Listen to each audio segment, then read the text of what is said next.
প্রিয় সহকর্মী, শিক্ষক ভাই ও বোনেরা, দীর্ঘদিনের আন্দোলন এবং চাওয়া যে শিক্ষা প্রতিষ্ঠান জাতীয়করণ হবে, আল্লাহর রহমতে এটা অনেক এগিয়ে চলছে।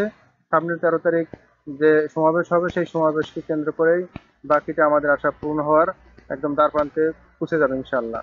তার পরিপ্রেক্ষিতে বিভিন্ন নিউজ, বিভিন্ন প্রচেষ্টা চলছে। আপনারা দেখতে পাচ্ছেন, আজকে একটা নিউজ হয়েছে যেখানে বলা হচ্ছে শিক্ষকদের সমাবেশে যাবেন এনসিপির সদস্য সচিব, দেবেন বক্তব্য।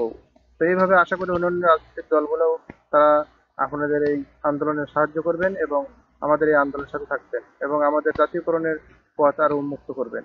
তো দেখুন এখানে যে নিউজ হয়েছে সেখানে কি বলছে আমরা একটু দেখে আসি।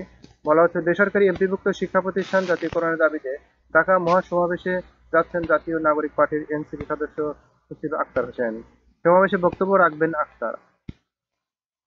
এমপিভুক্ত শিক্ষা জাতীয়করণের প্রত্যাশী জোটের সদস্য সচিব অধ্যক্ষ দেলোয়ার হোসেন আজিজি তিনি বলেন, শুক্রবার এনসিপির শীর্ষ নেতৃবৃন্দের সঙ্গে আমাদের সভা হয়েছে।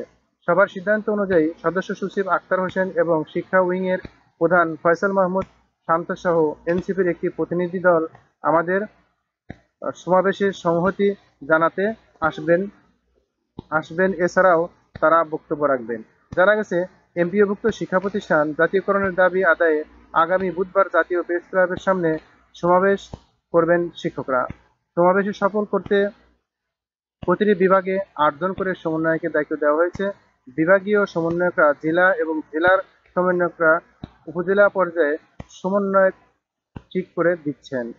সমাবেশে শিক্ষকদের নির্বিঘ্নে আসা এবং বাড়ি ফেরা নিশ্চিত করতে আগেভাগেই বাস রিজার্ভ করে রাখা হচ্ছে। কোনো কোনো উপজেলা থেকে একাধিক বাস রিজার্ভ করে রাখা হচ্ছে।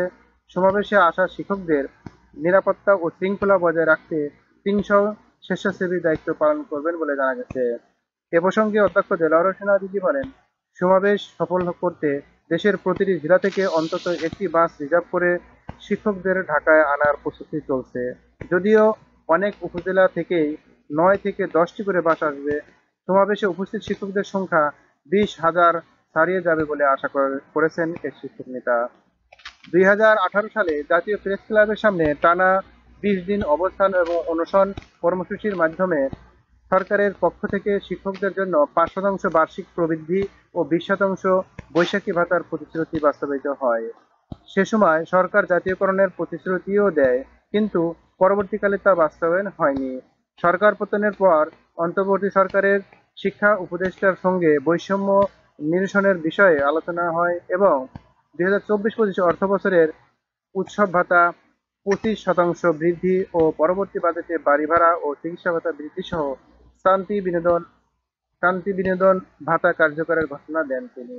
তবে শিক্ষা উপদেষ্টার সুস্পষ্ট ঘোষণা সত্ত্বেও 2025-26 অর্থবছরে শুরু হলেও সরকারি নিয়মে বাড়ি ভাড়া, চিকিৎসা ভাতা, শতভাগ উৎসব ভাতা এবং শান্তি বিনোদন ভাতার প্রজ্ঞাপন এখনো জারি হয়নি।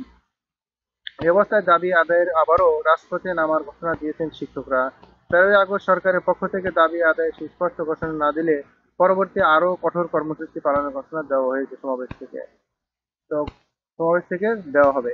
তো এই যে দেখতে পাচ্ছেন যে এখানে 20,000-এর বেশি শিক্ষক, আশা করি 20,000 চেয়ে আরো বেশি হবে। আমার মতো যারা শিক্ষক ভাইরা আছেন তারা অবশ্যই নিজেরা যাবেন। যদি আপনার নিজে নাও যেতে পারে, কমপক্ষে যে যেতে পারে তাকে আপনি অর্থ দিয়ে, সময় দিয়ে, পরামর্শ দিয়ে সাহায্য করে তাকে পাঠাবেন।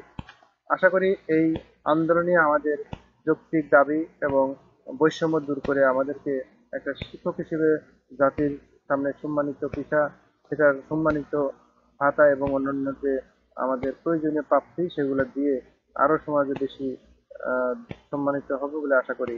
তো ধন্যবাদ সবাইকে যারা শেষ পর্যন্ত ভিডিও দেখছিলেন। আসসালামু আলাইকুম ওয়া রাহমাতুল্লাহ।